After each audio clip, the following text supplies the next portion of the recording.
Let's get right into it. Number 6. The I'm right brain. Have you ever noticed how absolutely impossible it is to convince some people they're wrong?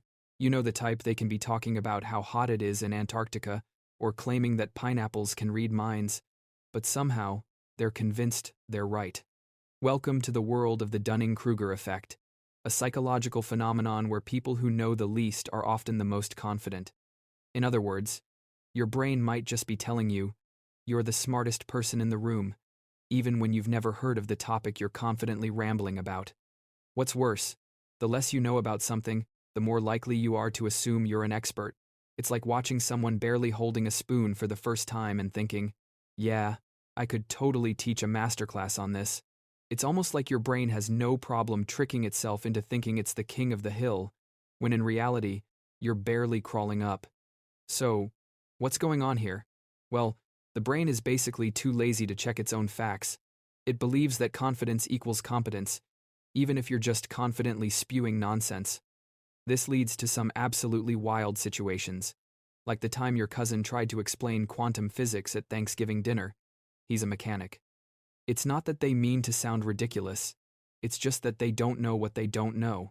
And sadly, that's a recipe for disaster. Imagine if you went to a doctor who had no idea what they were doing but acted like they were about to cure cancer. Would you let them treat you? Probably not. But your brain is willing to let you walk into any conversation, a tiny bit dumber than you think, and claim victory. So, the next time you encounter someone who's convinced they know everything about everything, just remember, they're probably the ones who need a crash course in humility. And if it's you, well, don't worry. We're all a little bit wrong in our own ways. Number 5. The Band-Aid effect. There's something almost magical about the placebo effect, the idea that your brain can make you feel better just by believing you will. But wait, it gets weirder. Enter the Band-Aid effect, a hilarious and strangely accurate name for the tendency to feel better just by putting on a Band-Aid. No, not for the physical injury, but for the emotional one. It's like your brain says, I've covered it with a piece of plastic. Problem solved. You could be suffering from the emotional equivalent of a broken leg, but slapping a Band-Aid on it makes you think, I'm fine, really. It's all about the brain's need for a little bit of reassurance, like when your mom would kiss your scraped knee and tell you to walk it off after a wipeout on your bike. It worked, that is, until you realized that Band-Aids are purely for aesthetics and not actual healing.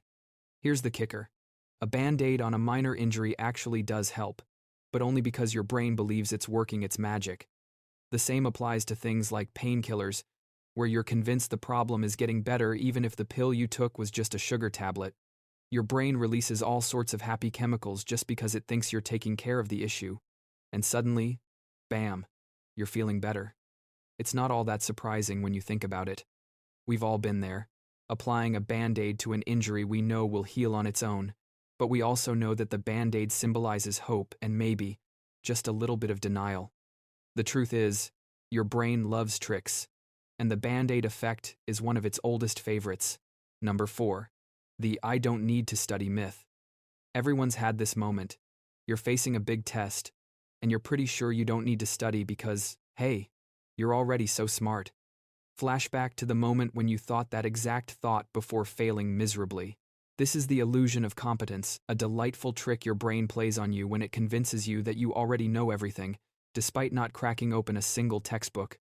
And yes, this is the same brain that also tells you to skip a meal and eat snacks instead. It's not helpful, but it's very convincing. The illusion of competence is the reason why students will sit there thinking, I totally remember everything from the last lecture, and then blank out completely the minute the test paper hits their desk. It's also the reason why people avoid reading manuals for things they've never touched before and then somehow break the microwave.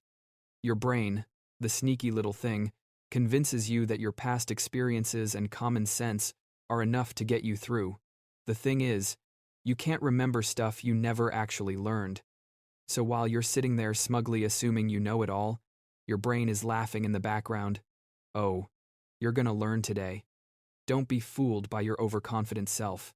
The brain loves shortcuts, and convincing you to skip studying is a shortcut to failure. But hey, at least you get the joy of realizing that maybe, just maybe, the last-minute cram sessions weren't such a bad idea after all. Number 3. The Curse of Perfectionism. Ah, perfectionism, the delightful mental condition where you think the world will crumble if you don't get every single detail just right. Sure, it sounds glamorous in theory, but let's be real. Perfectionism is basically your brain's way of making sure you're never truly happy. Why? Because it's always chasing something unattainable, like a unicorn made entirely of diamonds. If you think being a perfectionist means getting everything perfect, well, your brain might want to have a little chat with reality. You can try for perfect all you want, but guess what? Perfection is as elusive as a Wi-Fi signal in the middle of nowhere. Here's the irony. Striving for perfection actually doesn't make you more productive. Instead, it slows you down, clogs your mind with unnecessary details, and makes you obsess over things that don't even matter. It's like rearranging the deck chairs on the Titanic while the ship is sinking. But your brain, with its love for overthinking, is convinced that if it just fixes this one last thing then, and only then, everything will be right. Newsflash. It's never right enough for your brain, and that's the curse. Perfectionism makes you feel like you're always one step away from the perfect version of yourself, and in the meantime, you're completely exhausted from trying to reach it. If you've ever spent hours tweaking a tiny detail on a project that no one will even notice, you know exactly what I mean. So, what's the takeaway? Perfectionism isn't your friend, no matter how much you want it to be. It's that toxic friend who always invites you to their perfect party, but then makes you feel terrible about your life choices. It's time to kick it to the curb, or at least give it a much-needed timeout. Number 2. The halo effect. You know that one person who looks perfect on the outside, they're charming, attractive, always say the right thing, and suddenly, your brain just assumes they're perfect in every other way too? That's the halo effect at work. Basically, your brain is convinced that because someone has one redeeming quality, they must be flawless in every area of life. It's like watching a celebrity give a good interview and thinking they must also be a genius at math, a master chef, and a selfless philanthropist. Your brain loves to make sweeping generalizations based on just one little thing. Why does it happen? Simple. Humans are lazy thinkers, and your brain doesn't want to do the work of figuring out if someone is actually great across the board. Instead, it defaults to, well, they look perfect, so I'm just going to assume everything about them is great. That's why people can be instantly drawn to others based on one nice gesture or one charming smile, and then completely overlook huge flaws. It's a cognitive shortcut, your brain's way of not bothering to dig deeper, but still trying to keep up with all the social information it's absorbing. The truth is, people are complex, but the halo effect is your brain's way of simplifying everything into a neat little box. So, next time you find yourself thinking someone's perfect just because they look good or are nice for 5 seconds, remember, you might just be falling for the halo effect, and your brain is totally getting fooled. Number 1. The confirmation bias. At the top of the list, we have confirmation bias, the sneaky little tendency to only seek out information that agrees with what we already believe.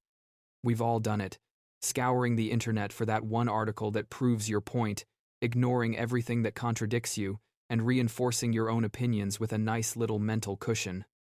It's like when you Google, "Is chocolate good for you?" and the first search result tells you that chocolate is actually healthy. Suddenly, you feel validated in your dessert choices. Sweet. Why does it happen? The brain doesn't like to be wrong, so it goes out of its way to cherry-pick evidence that supports its existing beliefs. Instead of being open to new information that could challenge your opinions, your brain prefers to stay in its cozy little bubble, making you feel smarter than everyone else. It's like going to a party where only your friends agree with your views, and then you decide that the entire world must agree with you because your circle does. You're essentially curating your own reality, and your brain is happy to help you with that. The problem with confirmation bias is that it prevents you from growing or learning. By only looking for evidence that backs up what you already know, you limit your perspective and avoid encountering challenges to your worldview. And that's when you end up in a situation where you can't even see the flaws in your logic. It's like wearing blinders, thinking you're looking at the whole picture, but really, you're missing out on the view. That's all for today. I'll be making similar videos in the future. Subscribe to see them.